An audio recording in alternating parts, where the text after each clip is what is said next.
할렐루야. 오늘도 주님의 큰 은혜가 우리 모두에게 함께 하시 바랍니다. 자, 오늘은 내가 이제야노라 라는 제목으로 또 함께 은혜를 나누고자 합니다. 고대 헬라어 가운데는 유레카라는 말이 있습니다. 이 말의 뜻은 알아냈다, 발견해냈다 라는 뜻입니다. 이 말의 유래는 기원전 200년 정도 되는 시점에 시칠리아 섬의 어느 임금님이 금으로 자기의 왕관을 새로 만들었습니다. 근데 얼마 되지 않아서 그 왕관은 순금으로 된 것이 아니라 은이 섞였다라는 소문이 돌게 됩니다. 그래서 임금님은 그 진위를 알고 싶어서 당대의 유명한 과학자인 아르키메데스에게 그 일을 부탁하게 됩니다. 아르키메데스는 어떻게 하면 그 왕관을 부수지 않고도 그 순도를 알 수 있는지 여러 가지로 고심을 하게 됩니다. 그러던 어느 날 그는 목욕을 하다가 바로 이 부력을 이용하면 알 수 있겠구나라는 사실을 깨닫고 너무 기뻐서 유레카라는 말을 질렀답니다. 그래서 이 사람은 어떻게 옷도 걸치지 않고 목욕탕에서 뛰쳐나가서 이제 유레카 하면서 이렇게 달렸다는 데서 이 말이 유래되었다고 합니다. 오늘 본문의 사리밧 과부도 자기의 아들이 죽었다가 다시 살아난 이 하나님의 기적을 체험하고 나서 내가 이제야 아노라 라고 말합니다. 오늘 본문은 아르키메데스의 유레카보다 더 놀라운 하나님의 말씀의 비밀이 우리에게 주어져 있습니다.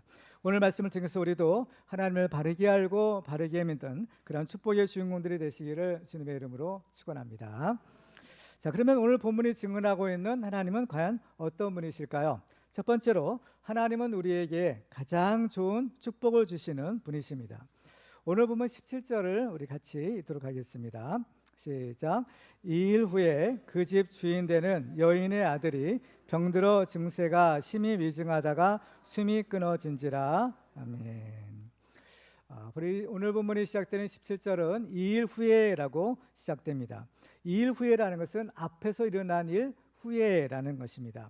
바로 앞부분에서 무슨 일이 났는가 하면 비가 내리지 않는 기근 가운데 하나님께서 엘리야를 이 사르밧 과부의 집에 보내십니다. 그때 이 과부에게는 마지막 남은 양식이 있었는데 그 양식을 먹고 자기와 그 아들이 죽겠다라고 할 정도였습니다. 근데 이 과부는 이 마지막 남은 양식을 엘리야에게 드렸고 그 결과 놀라운 기적이 일어나게 됩니다. 바로 앞부분에 있는 16절 한번 같이 읽어볼까요? 시작. 여호와께서 엘리야를 통하여 하신 말씀같이 통의 가루가 떨어지지 아니하고 병의 기름이 없어지지 아니하니라. 아멘. 따라서 2일 후에라는 것은 한마디로 하나님의 놀라운 축복을 받은 후에라는 것입니다. 다른 사람들은 극심한 기근으로 굶주리고 심지어 목숨을 잃었지만 이 과부의 집은 양식 걱정 없이 풍족한 삶을 살았습니다. 이것은 한마디로 놀라운 하나님의 축복을 받았다라는 것을 의미하는 것입니다. 그런데 이러한 좋은 일 후에 그만 불행한 일이 생기게 됩니다. 이것은 이 과부의 하나밖에 없는 아들이 병이 들어서 그만 죽고 만 것입니다. 그야말로 축복 이후에 큰 위기가 찾아온 것입니다. 우리가 어려운 고난을 당할 때 그 고난을 극복할 수 있는 비결이 있습니다. 그것은 첫째로는 절대로 원망하지 말고 이미 받은 하나님의 은혜에 대해서 감사하라라는 것입니다. 보통 사람들이 이러한 일을 겪었을 때의 반응은 대부분 불평과 원망입니다. 어떤 감당하기 어려운 일을 당할 때 사람들은 본능적으로 다른 사람 탓을 하고 또 심지어는 하나님을 원망하게 됩니다. 그 이유는 이러한 일은 나 때문에 일어난 것이 아니다. 이것은 누구 때문에 일어난 것이다 라고 이렇게 핑계를 대기 위한 것입니다. 오늘 본문의 사르밧 과부도 예외가 아니었습니다. 18절을 보실까요? 여인이 엘리야에게 이르되 하나님의 사람이여 당신이 나와 더불어 무슨 상관이 있기로 내 죄를 생각나게 하고 또 내 아들을 죽게 하려고 내게 오셨나이까. 지금 이 여자는 자기 아들이 죽은 것을 엘리야 탓으로 돌리고 있습니다. 엘리야 탓으로 돌린다는 것은 바로 하나님을 원망했다라는 것을 의미합니다. 왜냐하면 엘리야는 하나님이 보내신 사람이고 또 하나님의 사람이었기 때문입니다. 그런데 불평하고 원망하는 것은 자기의 마음에는 시원할지 모르지만 문제 해결에는 전혀 도움이 되지 않는 것입니다. 그리고 이러한 불평과 원망은 하나님을 믿지 않는 사람들이 하는 불신앙의 입의 열매인 것입니다. 사르밧 과부처럼 우리에게도 원치 않는 고난이 혹시라도 찾아올 수가 있습니다. 그럴 때 우리는 한번 생각해 보아야 됩니다. 왜 내게 이러한 고난이 생기는 것일까? 왜 하나님께서는 축복만 주시지 왜 이렇게 어려운 고난을 주시는 것일까? 그 이유는 한마디로 우리에게 더 좋은 축복을 주시기 위함입니다. 더 좋은 축복을 넘어서 가장 좋은 축복을 주시기 위해서 이런 일도 하나님이 허락하시는 것입니다. 오늘 본문에서 하나님께서 엘리야를 사르밧 과부의 집에 보내신 것은 하나님께서 사르밧 과부를 축복하셨다라는 것을 의미하는 것입니다. 기근 가운데 죽을 목숨을 살려주셨으니 이것은 생명의 은인이요 정말 큰 축복을 받은 것입니다. 그런데 하나님께서는 여기에서 그치는 것이 아니라 더 큰 축복을 주시고자 하셨습니다. 그러면 하나님께서 이 과부의 집에 주시려고 했던 최고의 축복은 과연 무엇이었을까요? 그것은 바로 죽은 자를 살리시는 하나님을 믿고 영생의 선물을 받는 것입니다. 이 사르밧 과부는 자기 아들이 죽었다가 다시 살아난 사건을 통해서 하나님을 확실히 알고 믿게 되었습니다. 그래서 오늘 보면 마지막 24절에는 이렇게 기록합니다. 같이 한번 읽어볼까요? 시작. 여인이 엘리야에게 이르되 내가 이제야 당신은 하나님의 사람이시요 당신의 입에 있는 여호와의 말씀이 진실한 줄 아노라 하니라. 아멘. 그렇습니다. 바로 육신의 떡을 얻는 것도 축복이지만 영생하도록 있는 생명의 떡을 얻는 것은 더 큰 축복입니다. 오병이어의 이적을 주님께서 행하셨을 때 많은 사람들이 예수님께 몰려왔습니다. 그들이 구하는 것은 육신의 떡이었지만 예수님께서는 생명의 떡을 주겠다라고 하십니다. 그렇습니다. 우리는 어떤 경우에라도 불평하고 원망하는 것이 아니라 우리를 사랑하셔서 우리에게 최고의 축복을 주시고자 하는 그 하나님을 끝까지 믿고 의지해야 합니다. 우리는 바로 이러한 믿음을 가지고 하나님이 주시는 참된 축복, 영생의 축복을 받는 축복의 증인들 되시기를 주님의 이름으로 축원합니다. 두 번째로 하나님은 언약의 말씀을 반드시 이루시는 신실하신 하나님이십니다. 하나님은 영이시기 때문에 우리 사람의 눈으로 볼 수가 없습니다. 그래서 하나님께서는 자신을 알 수 있도록 계시라는 방법을 통해서 우리에게 자신의 존재를 알게 하십니다. 오늘 본문에도 보면 바로 이 사르밧 과부가 하나님을 알게 되는데 어떻게 알게 됐는가라는 것을 이렇게 기록합니다. 24절을 다시 한번 보실까요?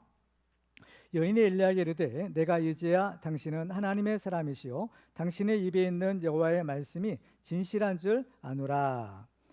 자, 이 말은 내가 이제 진짜 하나님을 알게 되었다라는 뜻입니다. 그런데 이 여자가 어떻게 하나님을 알게 되었느냐? 바로 이 여자의 말에 힌트가 있어요. 뭐냐 하면은 당신은 하나님의 사람이시요 또 당신의 입에 있는 여호와의 말씀이 진실한 줄 아노라라는 것입니다. 그러니까 두 가지죠. 하나는 바로 하나님의 사람을 통해서 또 하나는 하나님의 말씀을 통해서 바로 하나님을 알 수 있다라는 사실인 겁니다.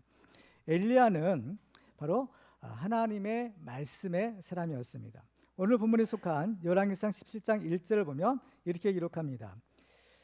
길앗에 우거하는 자 중에 디셉 사람 엘리야가 아합에게 말하되 내가 섬기는 이스라엘 하나님 여호와께서 살아계심을 두고 맹세하노니 내 말이 없으면 수년 동안 비도 이슬도 있지 아니하니라 아니라. 바로 엘리야는 하나님의 말씀을 전하면서 내 말이 없으면이라고 했습니다. 근데 엘리야가 말하는 것은 엘리야 개인의 말이 아닌 바로 하나님이 주신 말씀입니다. 엘리야는 선지자로서 하나님이 주신 말씀을 전하는 사람입니다. 그런데 엘리야는 이 하나님의 말씀을 받은 사람이기 때문에 그 하나님의 말씀을 선포하면서 담대하게 내 말이 없으면 이라고 한 것입니다. 엘리야는 이처럼 철저하게 하나님의 말씀의 사람이었습니다. 하나님의 말씀이라면 누구에게든지 가감없이 전하고 자기 자신도 온전하게 그 말씀에 순종했습니다. 그 결과 이 사르밧 과부는 바로 이 엘리야를 통해서 하나님을 알고 또 그 말씀을 통해서 하나님을 알고 믿을 수 있었던 것입니다. 그래서 24절을 다시 한번 보면 당신은 하나님의 사람이시요 당신의 입에 있는 여호와의 말씀이 진실한 줄 아노라라고 했습니다. 그래서 이 하나님의 말씀에 대한 순종이 정말 중요하다라는 사실을 우리는 발견하게 됩니다. 하나님께서는 이스라엘 백성과 이제 시내산 언약을 맺으시고 그들에게 바로 그 언약의 증거로서 바로 이 십계명이죠. 하나님의 말씀을 주십니다. 그래서 하나님과 맺은 그 언약을 잘 지키는지 안 지키는지를 무엇을 보고 알 수 있냐면 하나님이 주신 그 말씀을 지키는지 안 지키는지 이것을 보아서 바로 알겠다라고 하시는 겁니다. 그렇기 때문에 하나님을 믿는 것과 하나님의 말씀에 순종하는 것은 뗄래야 뗄 수가 없는 것입니다. 그래서 우리가 이 하나님의 말씀에 순종하는 것이 중요한데, 특별히 우리가 하나님의 말씀에 순종해야 될 가장 근본적인 이유가 있습니다. 그것은 우리 사람은 하나님의 말씀이 없으면, 또 구체적으로 말하면 하나님의 말씀에 순종하지 않으면 살 수 없는 존재이기 때문입니다. 하나님께서는 우리 인간을 지으시고 우리 인간에게 영혼을 주십니다. 그 코에 생기를 불어넣으셨다 하신 것은 영혼을 주셨다라는 것인데, 이 영혼은 하나님이 주신 것입니다. 근데 이 영혼은 사는 방법이 뭐냐? 하나님의 말씀을 먹어야 된다라는 겁니다. 육신으로는, 흙으로 지은 육신으로는 흙에서 나는 음식을 먹어야 되지만, 하나님으로부터 나온 우리의 영혼은 하나님의 말씀을 먹어야만, 하나님의 말씀을 지켜야만 사는 존재인 것입니다. 그래서 지금 이스라엘 땅에 비가 내리지 않습니다. 비가 내리지 않으면 동식물들이 살 수가 없게 됩니다. 근데 이렇게 사람이 살 수 없는, 생명체가 살 수 없는 기근보다 사실은 더 큰 기근이 있는데, 그것이 바로 영적인 그 기근이다라고 성경은 말씀하세요. 아모스서 8장 11절을 볼까요? 같이 읽습니다. 시작. 주 여호와의 말씀이니라. 보라, 날이 이를지라. 내가 기근을 땅에 보내리니 양식이 없어 주림이 아니며 물이 없어 가람이 아니요 여호와의 말씀을 듣지 못한 기갈이라. 아멘. 성경을 보면 이제 엘리야가 비가 내리지 않을 것을 경고한 후에 하나님께서는 엘리야를 숨기십니다. 그리고 나서 그를 이제 시돈이라는 이방 나라로 보내시죠. 엘리야는 하나님의 말씀을 받은 하나님의 말씀의 사람이었습니다. 그래서 엘리야를 이제 이스라엘 땅에서 이제 먼 이방 나라로 보내셨다라는 것은 무슨 의미냐면, 이 하나님의 말씀을 이스라엘에게서 빼앗아서 이제 먼 이방 나라에 주신다라는 것을 의미하는 것입니다. 그러면 어떻게 되겠습니까? 하나님의 말씀이 사라진 이스라엘 땅에는 극심한 기근이 계속되고, 또 하나님의 말씀을 받은 그 이방 나라, 이 사르밧 과부는 어때요? 바로 거기에는 풍족한 하나님의 축복이 있게 되는 겁니다. 그 기근 가운데 통에 가루가 떨어지지 아니하고 병에 기름이 마르지 않았던 겁니다. 하나님의 말씀을 받고 순종하는 것은 영의 양식도 먹고 육의 양식도 배부르게 되는 축복을 받는 비결입니다. 우리는 반드시 하나님께서는 그 언약의 말씀을 이루신다는 사실을 깨닫고, 바로 우리는 그 말씀대로 순종함으로써 하나님이 약속하신 모든 은혜와 복을 받으시기를 주님의 이름으로 축원합니다. 세 번째로, 하나님은 우리의 죄의 문제를 해결해 주시는 분이십니다. 오늘 본문의 사르밧 과부는 양식이 없어서 죽을 뻔했습니다. 그렇지만 하나님의 은혜로 그 기근 가운데도 살아났고, 또 더 나아가 바로 풍족한 양식의 축복을 누리게 되었습니다. 양식이 없을 때에는 먹을 양식만 있으면, 일용할 양식만 있으면 정말 행복하게 걱정 없이 살 수 있을 것 같았습니다. 그런데 양식은 풍족해졌지만 이 여자에게는 여전히 만족함이 없었습니다. 왜냐하면 이 여자에게는 아직 해결해야 될 문제가 있었기 때문입니다. 그러다가 드디어 사건이 터집니다. 어느 날 갑자기 하나밖에 없는 아들이 그만 알 수 없는 병에 걸려서 앓다가 그만 숨이 끊어지고 만 것입니다. 그때 이 과부가 엘리야에게 이런 얘기를 합니다. 18절을 볼까요? 여인이 엘리야에게 이르되, 하나님의 사람이여, 당신이 나와 더불어 무슨 상관이 있기로 내 죄를 생각나게 하고 또 내 아들을 죽게 하려고 내게 오셨나이까. 이 여자는 자기 아들이 죽었을 때 자기 죄를 생각한 것입니다. 내 때 이 죄 때문에 바로 이 아들이 죽었겠구나라는 것입니다. 근데 그 죄를 생각나게 한 사람이 누구예요? 바로 하나님의 사람 엘리야, 당신이다라는 것입니다. 우리 인간의 가장 근본적인 문제가 바로 죄의 문제입니다. 우리가 이 죄의 문제를 해결하지 않고서는 하나님의 나라에 갈 수도 없고, 하나님이 약속하시는 이 영생의 축복을 받을 수도 없습니다. 왜냐하면 죄의 삭은 사망이기 때문입니다.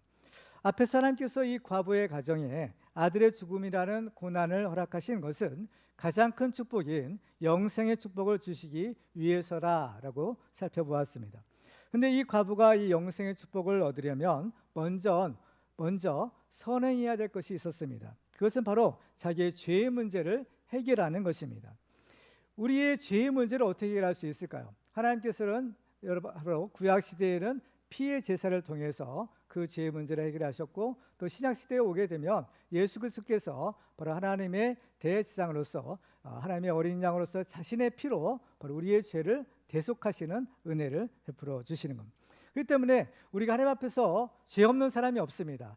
죄 없는 사람이 없는데 그 죄를 해결하려면 바로 이것이 결국에는 회개를 통해서 바로 죄의 문제를 해결받을 수 있다라는 겁니다.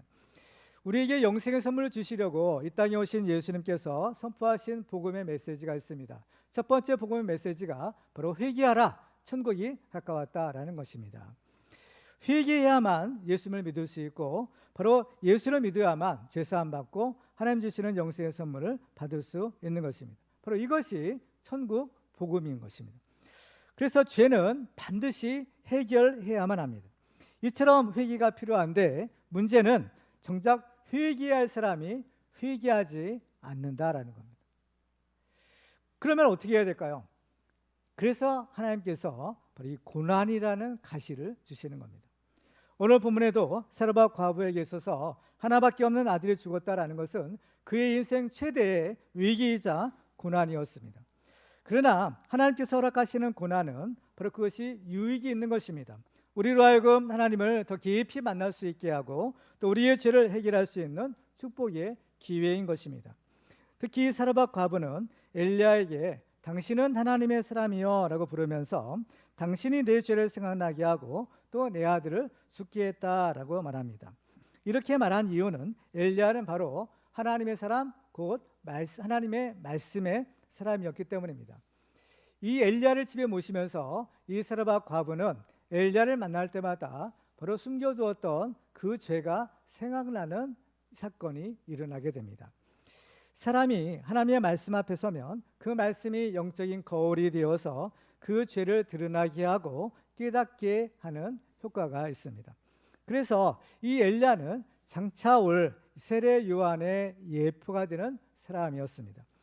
하나님께서는 말라기 선지자를 통해서 장차 엘리야 선지자를 보내리라 바로 예언하십니다. 그래서 예수님은 그 오리라한 엘리야가 바로 세례 요한이다라고 말씀하시죠. 그래서 이 세례 요한은 바로 회개의 물 세례를 주는 것입니다. 죄는 저절로 절대로 없어지는 법이 없습니다.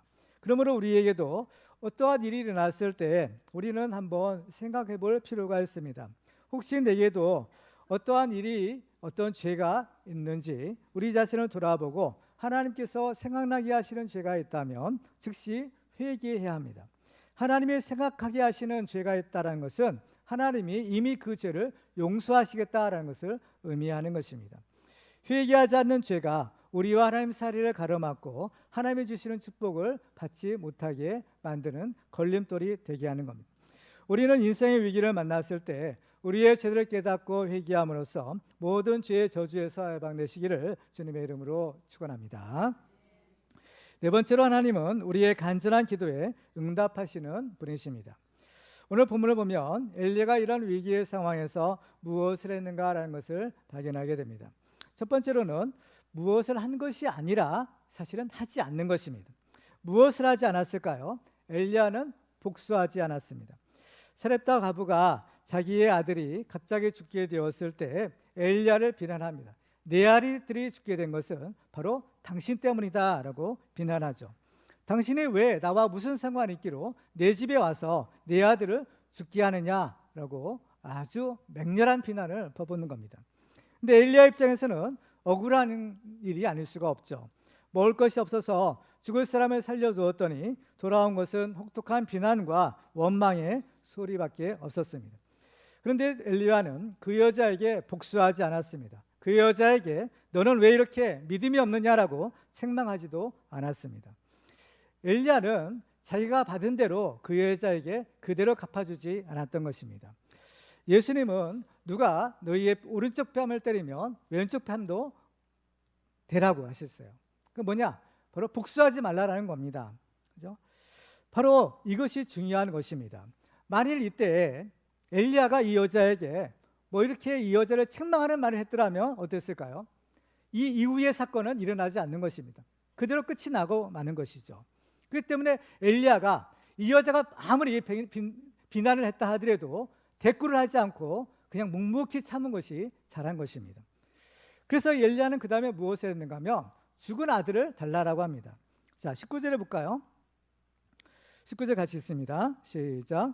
엘리야가 그에게 그의 아들을 달라 하여 그를 그 여인의 품에서 받아 안고 자기가 거처하는 다락에 올라가서 자기의 침상에 누이고. 엘리야가 이 여자에게 그의 아들을 달라라는 것은 이 과부의 문제를 내가 떠안겠다라는 것을 의미하는 것입니다. 이 과부에게서의 최대의 문제는 그 아들이 죽은 것입니다. 이것은 사람으로서는 도저히 해결할 수가 없는 어려운 난제 중에 난제입니다. 그렇지만 우리가 믿는 하나님은 모든 것을 다 하실 수 있는 전능하신 하나님이십니다. 이런 이 전능하신 하나님을 믿으시기 바랍니다. 우리는 그 하나님께 우리의 문제를 맡겨야 됩니다. 여러분에게도 어떤 문제가 있으십니까? 그 문제를 가지고 하나님께 나아가시기 바랍니다.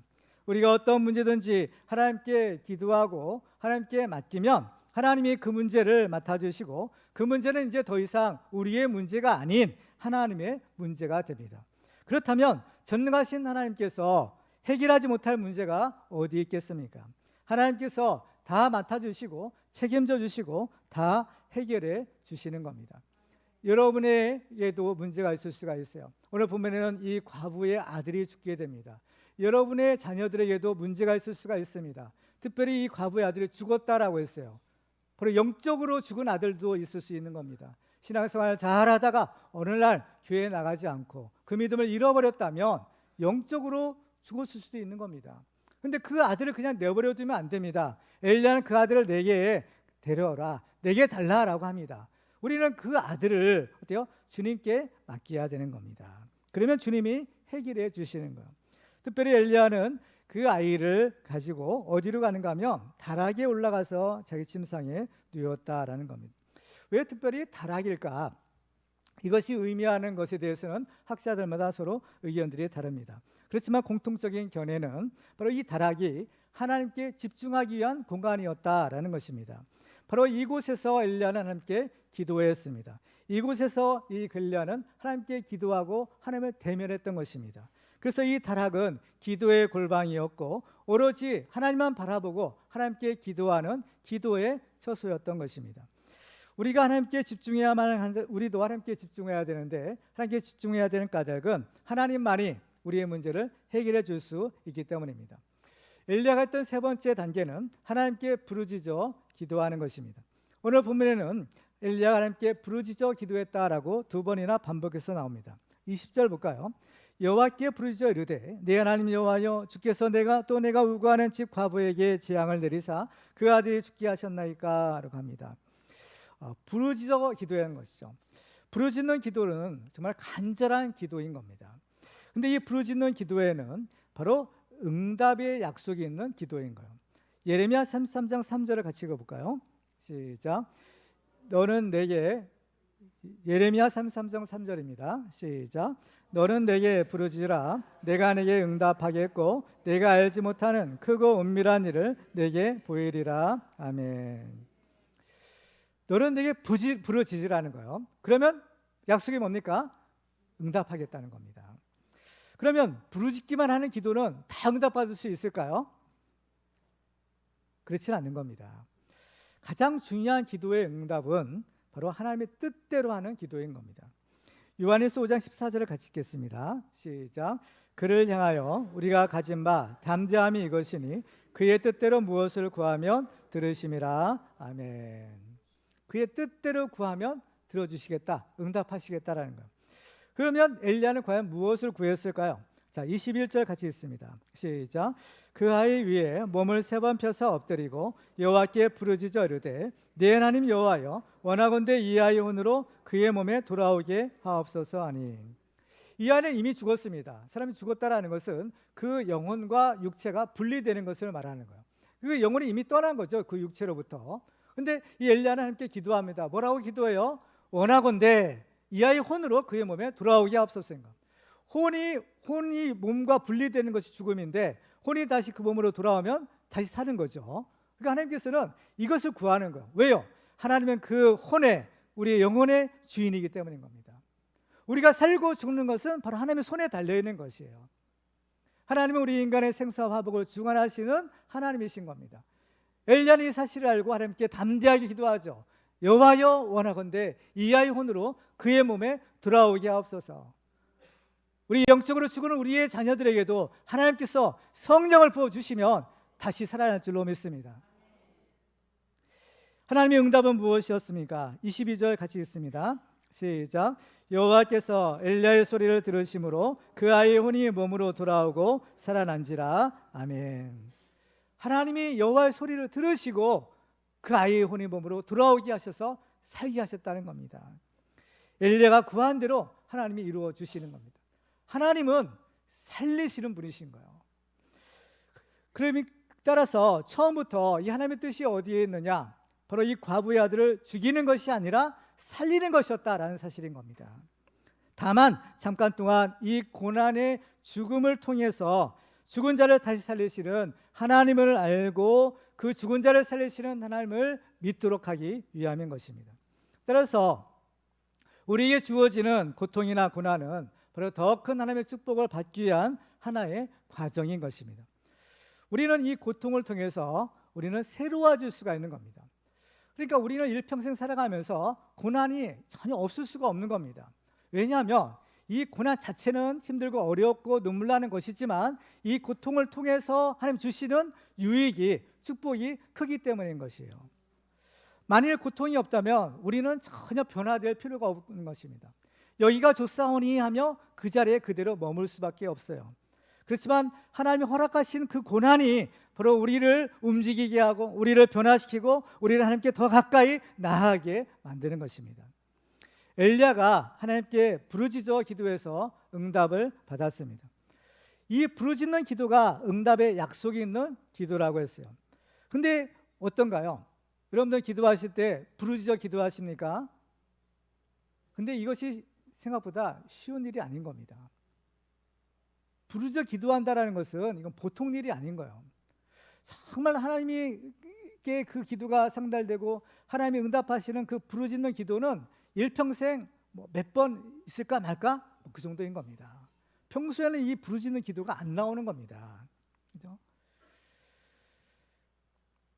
부르짖는 기도가 있기 위해서는요, 그래서 반드시 이 고난, 이 고통이 있어야 되는 겁니다. 왜냐하면 이 부르짖는 기도라는 것은 바로 이 고난의 가시가 우리를 찌를 때 나오는 기도이기 때문인 거예요. 그렇기 때문에 우리에게 어떤 고난의 가시가 있다라는 것은 이것은 우리를 괴롭히기 위한 것이 아닌 하나님의 은혜의 가시가 되는 겁니다. 성경을 보면 사도 바울에게도 바로 가시가 있었다라고 합니다. 그래서 바울은 하나님 이 가시가 너무 힘들고 어려워서 이것을 없애달라고 3번이나 간구했다고 하죠. 그렇지만 하나님의 응답은 무엇인가요? 고린도서 12장 9절과 10절을 같이 읽겠습니다. 시작.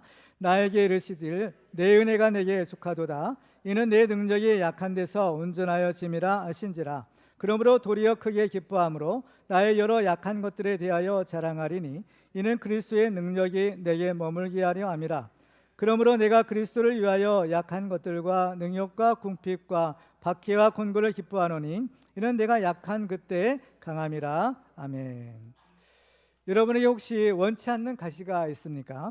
여러분을 괴롭게 하는 고난의 가시가 있습니까? 그 가시 때문에 정말 죽을 것만 같아도 사실은 그 가시가 여러분을 살리는 가시가 될 수 있는 것입니다. 고난의 가시가 우리를 찌를 때마다 우리는 아파서 눈물을 흘리고 정말 견딜 수 없어서 비명을 지르며 기도하게 됩니다. 바로 이 기도가 하나님이 주목하시는 눈물의 기도요, 하나님께서 응답하시는 부르짖는 기도인 것입니다. 우리도 바로 이 하나님께 부르짖어 눈물로 기도함으로 응답받는 축복의 주인공들 되시기를 주님의 이름으로 축원합니다. 마지막으로 하나님은 지극히 작은 자를 긍휼히 여기시는 분이십니다. 오늘 본문을 보면 엘리야의 기도는 다른 사람의 기도와 다른 특징이 있다라는 사실을 발견하게 됩니다. 21절 볼까요? 그 아이 위에 몸을 3번 펴서 엎드리고 여호와께 부르짖어 이르되 내 하나님 여호와여 원하건대 이 아이 혼으로 그의 몸에 돌아오게 하옵소서. 엘리야는 기도를 할 때 특별히 이 아이 위에 몸을 3번 펴서 엎드렸다 했습니다. 이미 죽은 아이죠. 시체 위에 그 몸을 포기했다는 겁니다. 이것이 무엇을 의미하는지는 주석서를 찾아봐도 잘 명확한 뜻이 없어요. 근데 성경을 보면 하나님께서 죽은 자를 살릴 때 하나님의 사람들이 죽은 자를 살리는 장면들이 몇 군데가 있는데 바로 이러한 행동을 했던 겁니다. 첫 번째가 이제 오늘 본문에 엘리야가 그 죽은 아들을 이제 과부의 아들을 살릴 때이고, 두 번째는 엘리야의 제자인 엘리사가 또 수넴 여인의 죽은 아들을 살릴 때도 똑같이 엘리야 같은 행동을 합니다. 그리고 세 번째는 이제 사도행전에서 바로 바울이 이제 3층에서 떨어져 죽었던 청년 유두고를 살릴 때에도 또 그 몸을 포기합니다. 그러면 이렇게 죽은 자를 살릴 때 그 몸을 포기한다라는 것은 과연 무엇을 의미하는 것일까요? 이것은 죽은 자와 하나가 된다라는 것을 의미하는 겁니다. 그러니까 죽은 자와 산 자가 하나가 되는 것, 일치하는 거예요. 이것은 죽은 자의 죽음을 내가 가져가고 내게 있는 생명을 이 죽은 자에게 주겠다라는 그러한 의미인 것입니다. 그래서 이 엘리야의 이러한 기도는요, 그야말로 자기 목숨을 건 자기 생명을 주는 그러한 기도였던 겁니다. 이것이 진정한 중보 기도입니다. 중보 기도는 다른 사람의 문제를 내가 맡아서 나의 문제로 삼고 또 그 대신 그 사람 대신에 내가 하나님께 기도하는 것입니다. 그런데 아무리 사람이 엎드려 포기한다 하더라도 죽은 사람이 다시 살아나고 죽음을 서로 맞바꿀 수는 없는 것입니다. 여러분들 가족 중에 누가 돌아가셨는데 여러분이 그 위에 올라가서 이런 일을 하면 그 사람이 살아날까요? 살아날 수 없는 겁니다. 이것은 무슨 의미냐? 이건 장차 오실 예수 그리스도의 대속의 죽음을 상징하는 행위였다라는 겁니다. 사람은 대신할 수가 없는 겁니다. 사람이 죽는 것은 자기 죄 때문에 죽는 것이지 그 사람의 죄의 문제, 그 사람의 죽음의 문제를 어떤 사람이 대신할 수가 없어요. 왜? 나 자신도 누구든지 다 죄인이기 때문인 겁니다. 그 사람의 죄와 죽음의 문제를 가져갈 수 있는 분은 바로 죄가 없는 유일하신 하나님의 아들 예수 그리스도밖에 없는 것입니다. 그렇죠? 죄의 삭은 사망이기 때문에 죽음은 죽음으로서만이 해결할 수 있는 것입니다. 그래서 예수님은 십자가의 죽으심과 부활을 통해서 죽은 자를 살리시는 생명의 주님이 되신 것입니다. 우리는 여기에서 하나님께서 우리를 얼마나 사랑하시는가라는 것을 알 수가 있어요. 로마서 5장 8절 같이 읽을까요? 시작. 우리가 아직 죄인 되었을 때에 그리스도께서 우리를 위하여 죽으심으로 하나님께서 우리에 대한 자기의 사랑을 확증하셨느니라. 아멘. 우리가 죄인 되었을 때, 죄로 인해서 우리는 죽어야만 할 운명이었을 때, 영원히 지옥 형벌 받아야만 운명이었을 때 그리스도께서 우리를 위하여 죽으셨다는 겁니다. 우리를 위하여 대신 죽으셨다는 거예요. 바로 이것이 하나님의 사랑이다라는 것입니다. 우리는 이 예수 그리스도의 십자가를 통해서 이 사랑이 무엇인가라는 것을 알 수가 있어요. 사랑이란 것은 다른 사람을 불쌍히 여기고 그 사람을 자기를 희생해서 다른 사람을 살리는 것입니다. 엘리야가 죽은 아이를 위해서 간절하게 기도했던 것은 바로 그가 이러한 하나님의 마음, 하나님의 사랑을 품었기 때문인 거예요. 하나님의 마음이 어떤 마음입니까? 사랑이죠. 하나님은 사랑이시다라고 했습니다. 바로 다른 사람을 불쌍히 여기고 그 사람을 위하여 자기 자신을 희생하는 마음, 바로 이것은 그 사람을 위해서 대신 죽어주는 마음인 겁니다. 엘리야는 바로 이러한 하나님의 마음, 예수님의 마음을 품고 하나님께 간절하게 기도한 것입니다. 그러면 엘리야는 어떻게 해서 이 하나님의 마음을 알고 그 마음을 품고 기도했을까요? 아직 예수님도 오시기 전의 일이잖아요. 그 옛날 구약 시대 때 어떻게 그 하나님의 마음이 사랑의 마음이라는 것을 알았을까라는 것. 그 이유는 엘리야 자신이 먼저 이 하나님의 사랑을 받았기 때문인 겁니다. 엘리야가 이 과정들을 통해서 하나님이 어떤 분이시냐, 또 하나님의 사랑이 어떤가라는 것을 체험하게 됩니다. 그래서 엘리야가 이제 비가 내리지 않을 것을 이제 예고한 이후에 하나님이 그들을 어디로 보내세요? 바로 기드론 시냇가로 보내시는 겁니다. 그렇죠? 그리 시냇가에 숨었을 때 그때 까마귀가 그에게 떡과 고기를 물어다 줬다고 했어요. 물론 이것은 하나님께서 까마귀에게 명령해서 그랬다라고 성경이 기록합니다. 그렇지만은 까마귀가 물어주는 떡과 고기를 먹고 사는 이 엘리야의 형편을 한번 생각해 보세요. 그야말로 엘리야는 가장 작은 자의 모습인 겁니다. 사람에게도 도움을 받을 수 없고 한남 이물인 짐승이 물어다 주는 음식으로 연명해야 되는 엘리야의 처지는 그야말로 가장 불쌍한 작은 자의 모습이었던 겁니다. 까마귀로부터 은혜를 받고 그 까마귀로부터 자기 생명을 연장받은 거예요. 사실 까마귀란 존재는 어떤 겁니까? 까마귀는 짐승이잖아요. 짐승들은요, 이 먹을 것에 굉장히 예민합니다. 집에서 애완동물들을 키우시는 분들은 아실 거예요. 그 먹을 것 두고 서로 싸우잖아요. 그렇죠? 이 먹을 것에 대해서는 뭐 부모 자식도 없는 겁니다. 동물들의 세계예요. 근데 그 동물들의 세계에서 그 귀한 그 음식을 자기가 먹지 않고 엘리야에게 갖다 줘요. 물론 이것은 하나님이 시켜서 한 거예요. 그렇지만 이 까마귀로서는 어때요? 하나님 무슨 마음을 주셨을까요? 이 엘리야를 긍휼히 여기는 마음입니다. 불쌍히 여기는 마음이에요. 사실 짐승으로부터 불쌍히 여김을 받은 사람이 엘리야인 겁니다. 그만큼 엘리야는 낮아졌다는 거예요. 그런데 이 그리 시냇가가 마르게 됩니다. 그래서 하나님께서는 이 엘리야를 이방 나라인 시돈의 사르밧 과부에게로 보내셔요. 자, 이제는 거기로 가면 조금 더 형편이 나아지려나 해서 가보니까 거기에는 이 그리 시냇가보다 더 형편이 어려웠던 겁니다.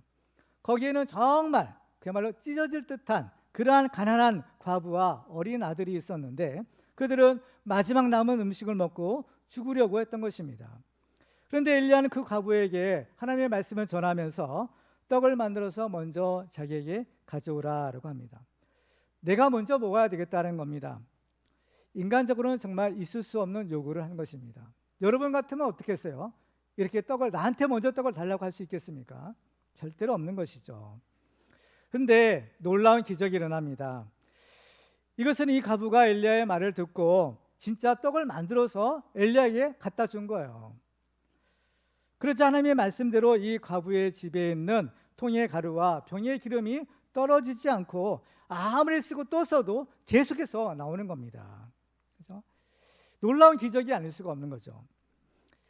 그런데 우리는 눈에 보이는 이 기적 이전에 먼저 눈에 보이지 않는 기적이 먼저 일어났다라는 사실을 알아야 됩니다. 그 눈에 보이지 않는 기적은 무엇일까요? 그것은 이 과부가 엘리야의 말에 순종했다라는 겁니다. 사실 이거야말로 기적 중에 기적인 것입니다.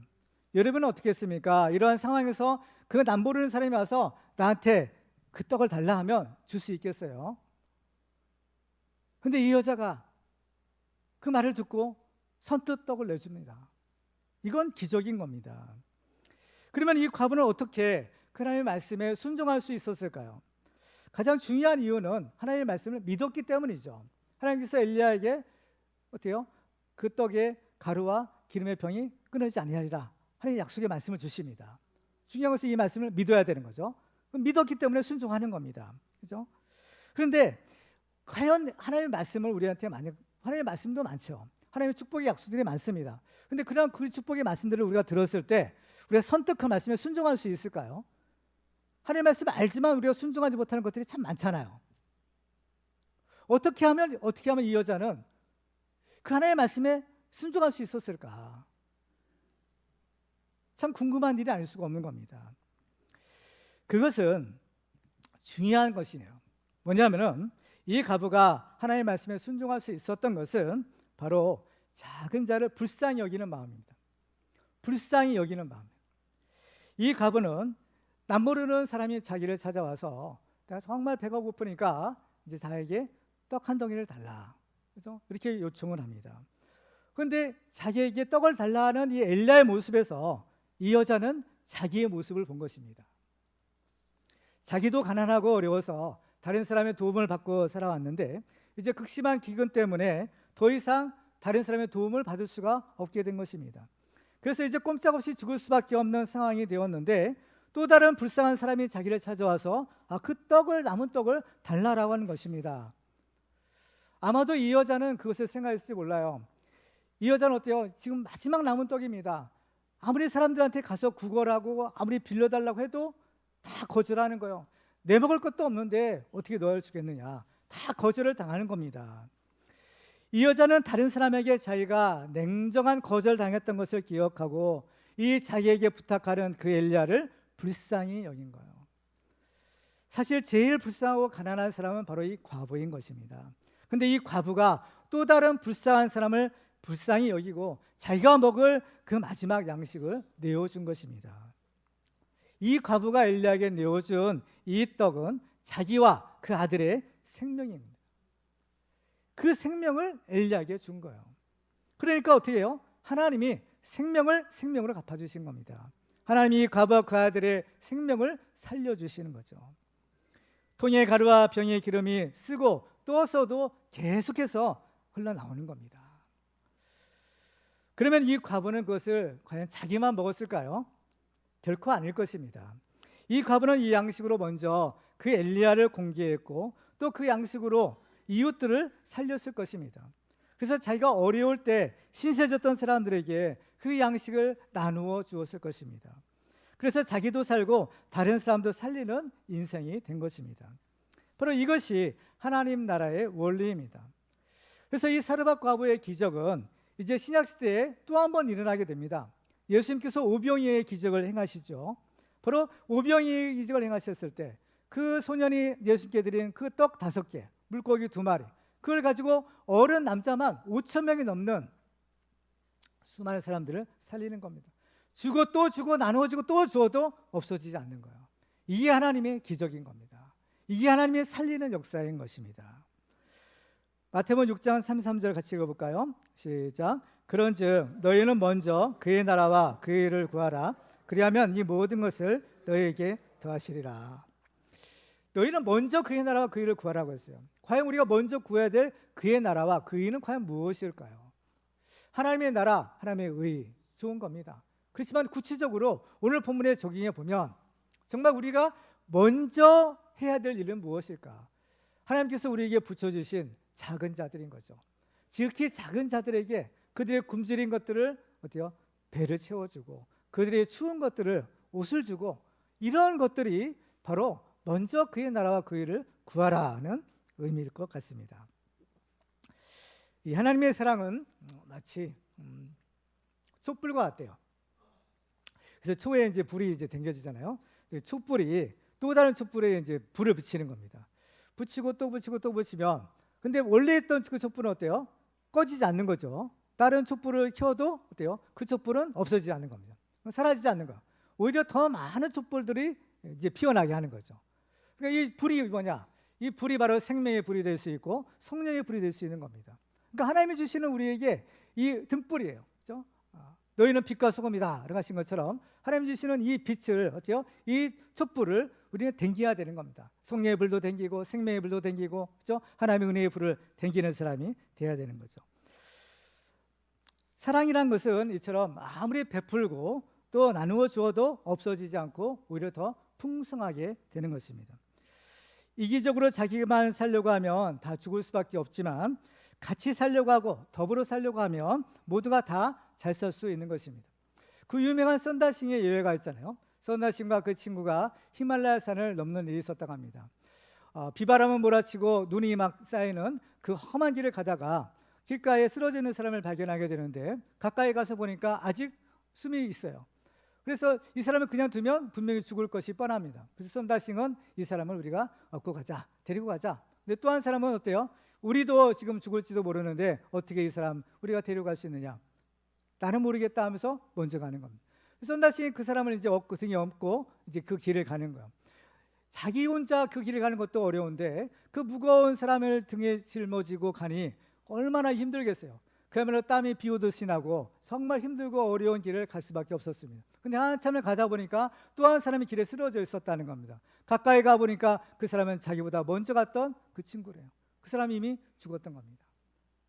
그래서 썬다싱은 결국 그 사람도 살리고 자기도 사는 그러한 일화가 있었다고 합니다. 다른 사람을 도와주면 반드시 자기도 유익이 되는 겁니다.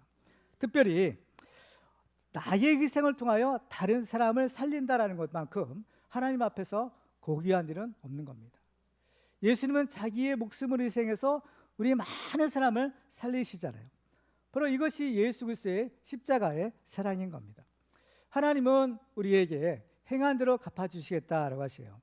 특별히 이제 그 예수님께서 선포하신 팔복이 있죠. 팔복에 보면 마태복음 5장 7절에서 이렇게 말합니다. 같이 한번 읽어볼까요? 시작. 긍휼히 여기는 자는 복이 있나니 그들이 긍휼히 여김을 받을 것이며. 아멘. 긍휼히 여기는 자가 긍휼히 여김을 받는다라고 하십니다. 엘리야가 이 과부의 아들이 죽었을 때 그렇게 간절하게 함께 기도를 드릴 수 있었던 것은 엘리야가 먼저 그 과부로부터 은혜를 입었기 때문입니다. 그 과부가 엘리야를 불쌍히 여기기 때문에 엘리야도 그 과부를 불쌍히 여기고 그 아들을 위하여 목숨 걸고 간절하게 기도할 수 있었던 것입니다. 다른 사람을 불쌍히 여기는 마음이 사랑의 마음이고 이것이 하나님의 마음이요 예수님의 마음인 겁니다. 하나님은 우리를 불쌍히 여기시는 분이라고 해요. 예수님은 우리를 불쌍히 여기시는 분이십니다. 이 사실을 믿으시기 바랍니다. 예수님이 또 한 번의 죽은 자를 살리는 사건이 있었죠. 바로 나인성의 그 과부의 아들을 살리는 일이 있었던 겁니다. 누가복음 7장 13절 15절에 보면 그 장면을 이렇게 기록해요. 같이 한번 읽어볼까요? 시작. 주께서 과부를 보시고 불쌍히 여기사 울지 말라 하시고 가까이 가서 그 관에 손을 대시니 맨 자들이 서는지라. 예수께서 이르시되 청년아 내가 네게 말하노니 일어나라 하시매 죽었던 자가 일어나 앉고 말도 하거늘 예수께서 그를 어머니에게 주시니. 아멘. 주님이 그 과부를 보시고 불쌍히 여기사라고 했어요. 불쌍히 여기셨다는 겁니다. 그러면서 뭐라고 하세요? 울지 말라라는 겁니다. 울지 말라. 울 수밖에 없고 울 수밖에 없는 그 죽음의 현실 앞에 우리의 눈물을 닦아주시는 분이 바로 예수님이십니다. 우리의 흐르는 눈물을 그치게 할 수 있는 분은 바로 부활이요 생명 되신 예수 그리스도이신 겁니다. 예수님이 울지 말라고 하세요. 그냥 이건 단순히 그냥 빈말이 아닌 겁니다. 예수님께서는 우리가 울 수밖에 없는 그 상황을 예수님이 해결해 주시겠다는 거예요. 왜 울고 있습니까? 이 과부가 왜 웁니까? 자기 아들이 죽었기 때문 아닙니까? 그 죽음의 현실 앞에서 울 수밖에 없는 그 과부에게 울지 마. 울지 마라. 내가 해결해 줄게요. 어떻게 해결해 줄 수 있어요? 어떻게 누가 죽은 사람을 살릴 수 있겠습니까? 그러나 예수님은 이 일을 하실 수 있는 거예요. 왜 그럴까요? 울 수밖에 없는 상황이 될 요인들이 있습니다. 바로 그것이 우리의 죄의 문제예요. 그렇죠? 우리의 질병인 겁니다. 우리의 저주인 거예요. 죽음인 거예요. 그것을 예수님이 가져가시겠다는 거예요. 예수님이 우리 대신 그것을 대신 예수님이 지시겠다는 겁니다. 그 죄와 그 저주의 형벌을 예수님이 내가 대신 지겠다. 그러니 너는 울지 마라. 그렇죠? 오늘 본문에도 이 엘리야가 사르밧 과부에게서 죽은 아들을 받아서 그 아이를 다시 살려주고 돌려줍니다. 자, 23절을 같이 읽어볼까요? 시작. 엘리야가 그 아이를 안고 다락에서 방으로 내려가서 그의 어머니에게 주며 이르되 보라 네 아들이 살아났느니라. 아멘. 보라 네 아들이 살아났다는 겁니다. 보라 우리의 아들들이 우리의 자녀들이 살아나시길 바랍니다. 보라 네 아들이 살아났다. 하나님께서 우리의 자녀들을 영적으로 다시 살려주시길 바랍니다. 하나님은 살려주실 수 있습니다. 오늘 말씀을 주신 까닭은 살리시기 위해서 주신 말씀인 줄 믿으시기 바랍니다. 죽음이 변하여 생명이 되었습니다. 근심과 걱정이 변하여 감사가 되고 기쁨이 되었습니다. 예수님은 지극히 작은 우리를 사랑하시고 불쌍히 여기시고 구원해 주셨습니다. 예수님은 지극히 작은 자 하나에게 한 것이 내게 한 것이고 지극히 작은 자 하나에게 하지 않는 것이 곧 내게 하지 않는 것이다 라고 하십니다. 바로 이 죽은 자를 살리는 기적이 여기에서부터 시작이 되는 것입니다. 오늘 본문에서 사르밧 과부는 마지막으로 엘리야에게 이렇게 말합니다. 우리도 마지막으로 24절 한번 같이 읽고 말씀 마치겠습니다. 시작. 여인이 엘리야에게 이르되 내가 이제 하나님은 당신의 사람이시요 당신의 입에 있는 여호와의 말씀이 진실한 줄 아노라 아니라. 그렇습니다. 이 여자는 이제야 알겠습니다. 당신은 하나님의 사람입니다. 당신의 입에 있는 하나님의 말씀은 진실한 말씀입니다. 이것을 깨닫는 거예요. 엘리야는 그 믿음을 하나님께 인정받는 사람입니다. 그 증거가 뭐예요? 불세례를 타고 죽음을 보지 않고 하늘에 갔죠. 그렇죠? 또한 엘리야는 사람에게도 하나님의 사람이다라는 인정을 받은 사람입니다. 우리의 소망이 있다면 그것은 하나님과 사람에게 모두 우리의 믿음을 인정받는 것입니다. 아브라함은 그 믿음을 인정받아 믿음의 조상이 되었고 천대에 이르는 믿음의 명문 가문을 이루었습니다. 우리도 믿음으로 진정한 하나님의 사람이 되어서 하나님의 말씀을 능력 있게 전파하는 축복의 주인공들 되시기를 주님의 이름으로 축원합니다. 이제 말씀 맺겠습니다. 오늘 우리들은 하나님이 어떤 분이신지를 알게 되었습니다. 이제 우리는 그 하나님을 믿을 수 있고 믿어야만 합니다. 예수님은 영생은 그 유일하신 참 하나님과 그가 보내신 예수 그리스도를 아는 것이다 라고 했습니다. 바울은 주 예수 그리스도를 아는 지식이 가장 고상하다라고 했습니다. 엘리야와 함께 하시던 하나님은 지금도 살아서 우리와 함께 하시는 하나님이십니다. 우리도 하나님을 바르게 알고 바르게 믿어 엘리야처럼 많은 사람을 하나님께 돌아오게 하고 생명을 살리는 일에 쓰임받는 축복의 주인공들 되시기를 주님의 이름으로 축원합니다. 기도하겠습니다. 오늘 말씀 우리가 기억하면서 함께 기도하기 원합니다. 하나님, 우리가 이 하나님을 알았습니다. 이제 하나님을 믿게 하여 주시고 그 믿은 대로 그 말씀에 순종하는 삶을 살게 하여 주시옵소서. 죽은 자를 살리시는 하나님을 우리가 믿습니다. 우리도 살려주시고 우리의 자녀도 살려주시고 죽은 자를 살리는 일에 하나님 앞에 쓰임받는 우리가 되게 하여 주시옵소서. 우리 주여 한번 부르시고 기도하겠습니다. 주여